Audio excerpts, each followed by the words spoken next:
मध्य प्रदेश में कोरोना की स्थिति नियंत्रण में है, लेकिन केस में वृद्धि हुई है। ये चिंताजनक बात है। केरल में हजारों की संख्या में केस आ रहे हैं। महाराष्ट्र में भी मामले सामने आए हैं। देश के अलग अलग राज्यों में कोरोना के मामले बढ़ रहे हैं। हमारी सरकार प्रयास कर रही है कि संक्रमण न बढ़े। कमलनाथ की आदिवासी अधिकार यात्रा को लेकर कहा, जिनके अधिकारों पर हमेशा कांग्रेस ने कुठाराघात किया, आदिवासियों को हमने जोड़ा, कांग्रेस ने आदिवासियों के साथ छलावा किया। कमलनाथ अगर आदिवासियों के हितैषी होते तो शिवराज सिंह चौहान ने जो आदिवासियों को राशि देने की बात की थी, वो कमलनाथ ने बंद क्यों की? 15 महीने की सरकार में कमलनाथ ने आदिवासियों के लिए एक भी कदम नहीं लिया।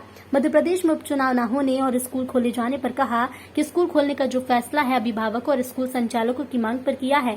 स्कूल का संचालन पूरी तरह से प्रोटोकॉल के पालन कर हो रहा है। हम मानते हैं कि समय से चुनाव होना चाहिए, लेकिन ये सुनिश्चित करते हैं कि संक्रमण न फैले। ब्यूरोक्रेट्स हावी होने पर ओम प्रकाश सकलेचा के बयान पर कहा कि उनके बयान को गलत ढंग से लिया गया है। मंत्री और ब्यूरोक्रेट्स में पूरी तरह से समन्वय है। पॉलिसी मेकिंग का काम है मंत्री लेवल पर होता है, इसे इम्प्लीमेंट कराना ब्यूरोक्रेट्स का काम है।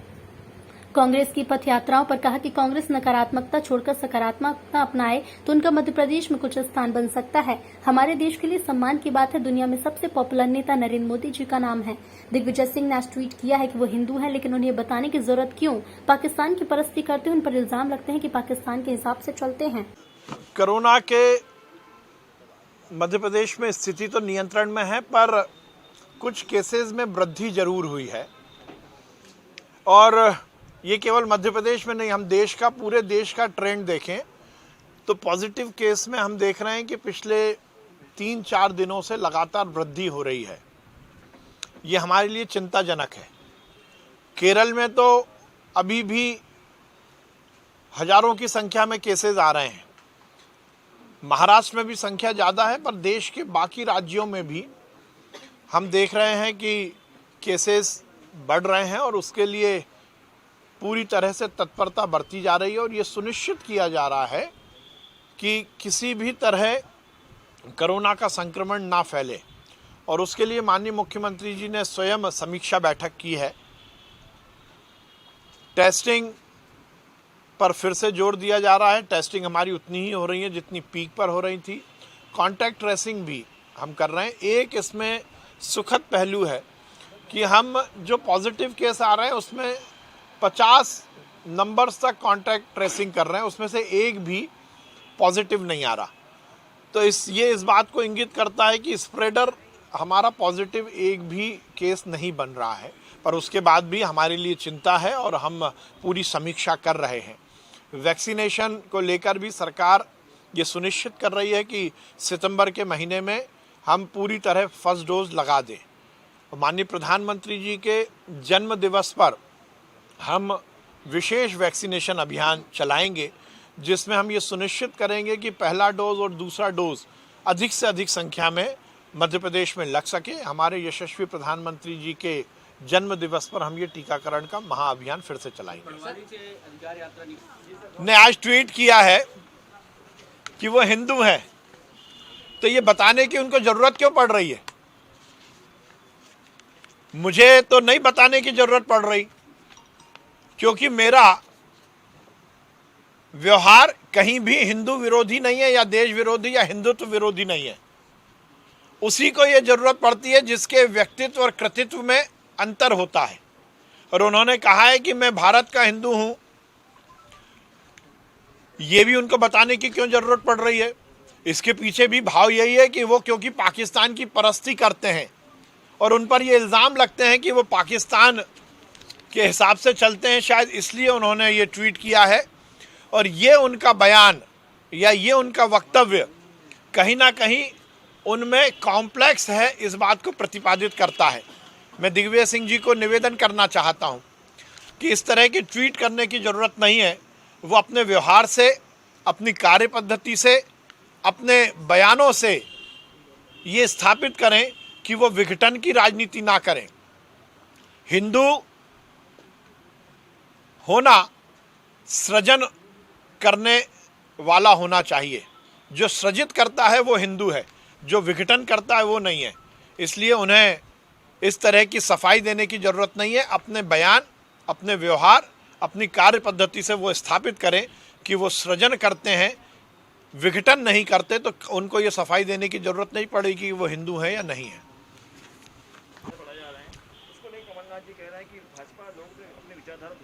निश्चित रूप से हमने ये निर्णय लिया है कि MBBS के फाउंडेशन कोर्स में हम इस देश के वो महान सपूत जिन्होंने इस देश की संस्कृति, इस देश की विरासत को सहेज कर रखा और समाज के निर्माण और देश के निर्माण में अपना सर्वस्व लगाया, जिन्होंने मूल्य आधारित जीवन को जिया, जिन्होंने एथिकल वैल्यू को ही अपने जीवन में सर्वोपरि रखा, ऐसे महापुरुषों को हम पढ़ाएंगे। चाहे वो डॉक्टर हेडगेवार हो, चाहे पंडित दीनदयाल उपाध्याय जी हो, चाहे अंबेडकर साहब हो, चाहे चरक हो, चाहे सुश्रुत हो, चाहे महर्षि अरविंद हो, चाहे महर्षि स्वामी विवेकानंद हो, चाहे गांधी जी हो, हम इन सबको तो पढ़ाएंगे ही और ये सुनिश्चित करेंगे कि हमारी आगे आने वाली पीढ़ी जो इस समाज में स्वास्थ्य के माध्यम से सेवा करना चाहती है, उन्हें मूल्य आधारित जीवन जीने की प्रेरणा मिले। अब जब भी इस देश में मूल्य आधारित व्यक्तित्व के निर्माण की बात आती है तो कांग्रेस उसमें तंगड़ी अड़ाती है। कमलनाथ ने कल जो बयान दिया है वो इस बात को निश्चित करता है कि इस देश की संस्कृति, इस देश के महान सपूतों से उनका कोई लेना देना नहीं।